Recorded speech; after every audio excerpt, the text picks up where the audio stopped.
Hello, it's the Bad Mini Painter, and today we are painting up the final Warhammer Old World Tomb Kings video in this round anyway. There are more coming up because I bought a lot, but I also have a lot to paint. So yes, symmetry. Anywho, today is the chariot.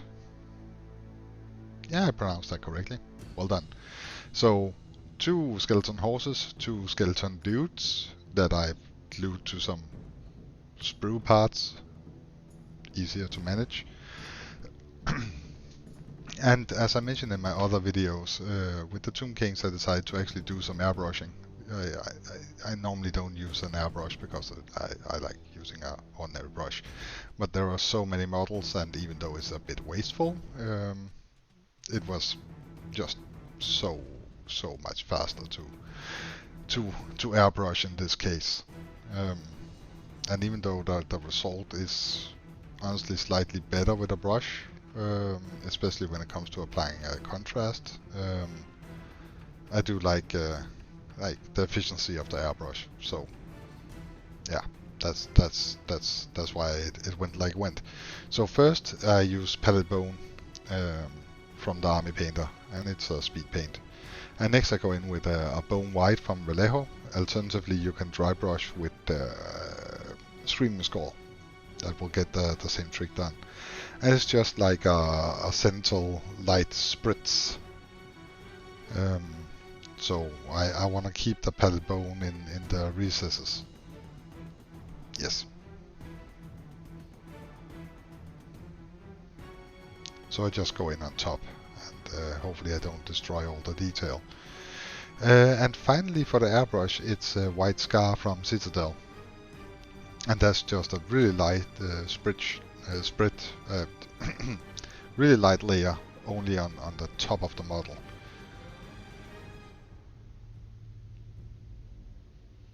Where I would imagine that the light would hit. And I decided to do it mainly out of view, because I'm awesome like that. And next it is snake bite leather. Apparently only snake leather, but snake bite leather from Citadel, because I think it's awesome for dark wood. So, you know, why not use it for that?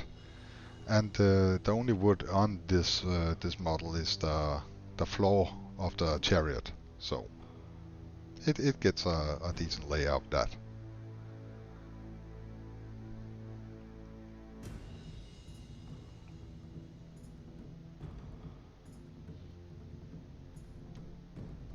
For more detail I could have given it a dry brushing, that wouldn't have hurt anything.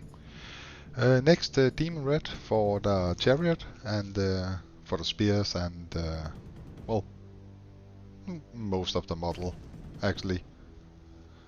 And I try to do thin coats, especially when working on flat surfaces or smooth surfaces, because it gets clunky really fast. So yes, I have actually diluted my paint. Amazing, right?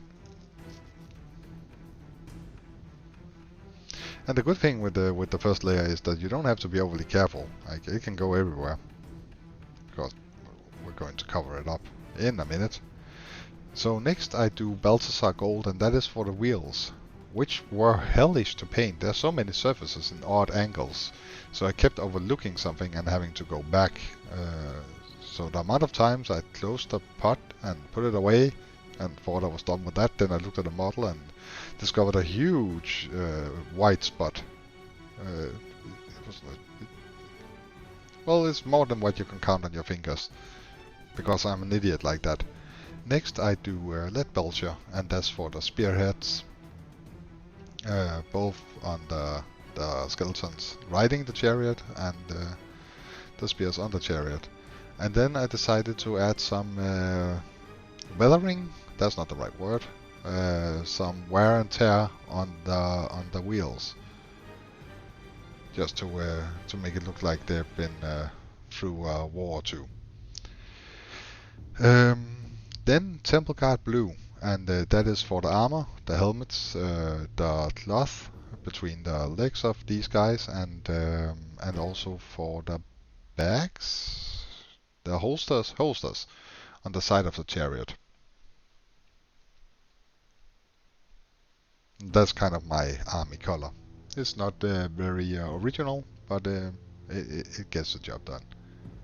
I think it's a nice contrast to the red and to the bone and gold. So it's just generally a nice contrast, as you can see my hand doing stuff. Then I do a 50-50 mix of Zotic green and medium, and I glaze it on, and that's to add some shading, some slight variation, and some interest. And time for non-oil, and that's for well, basically all the red parts on this model, and of course the metal parts as well. I dull the red down quite a bit with the non-oil, and then I go back in later with demon red again to clean up.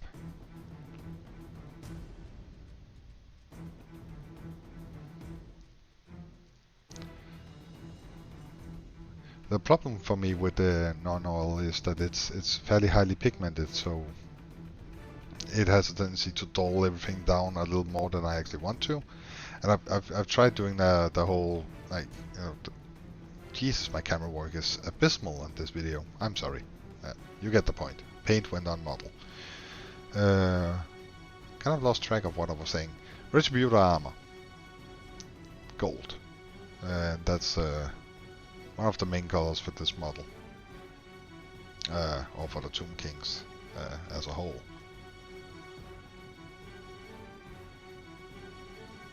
I do really like it. I think it's a good paint scheme for the Tomb Kings.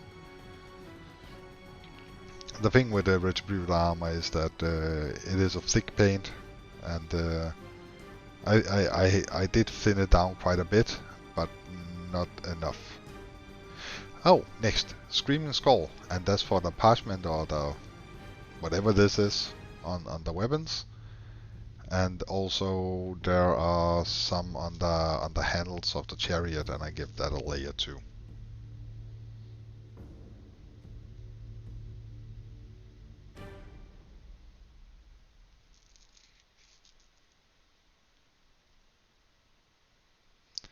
I do really like these old models. I honestly don't know how old they are, because on some of the sprues it says copyright 2004. So I guess it's a really old cast, which kind of explains the lack of details or clunky details on some of the models. Like some parts being quite a lot thicker than you would normally see from Citadel or from Games Workshop. Anywho, Scrag Brown, and that's for strings here and there. There wasn't a lot of it. And for the straps on the armor for the guys riding the chariot, I'm going to call them Bill and Bob for this one. I should have named them way earlier than what I actually did.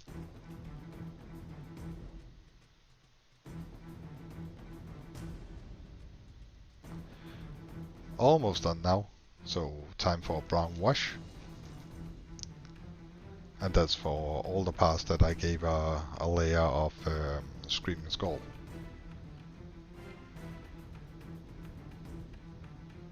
Oh, also the feathers on the arrows, I gave those Screaming Skull as well.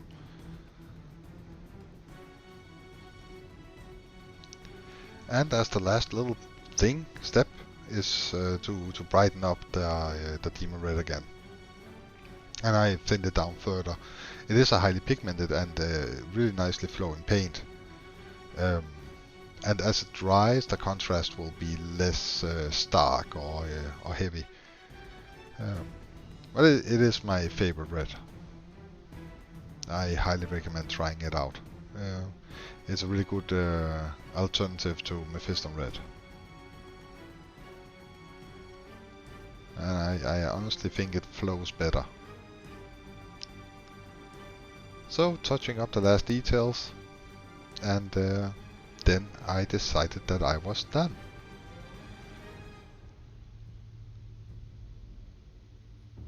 Oh well, almost done.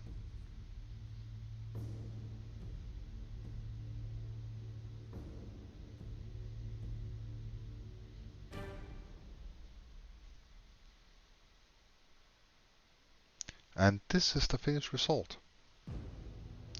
By the way, the base came wonky. I tried straightening it by heating it and applying some pressure to straighten it out, but it's just wonky. That's how they intended it to be, apparently. Well, I got lucky. Anywho, this is the finished product. You could definitely spend more time on this and get a better end result. Of course, you could higher details, all that.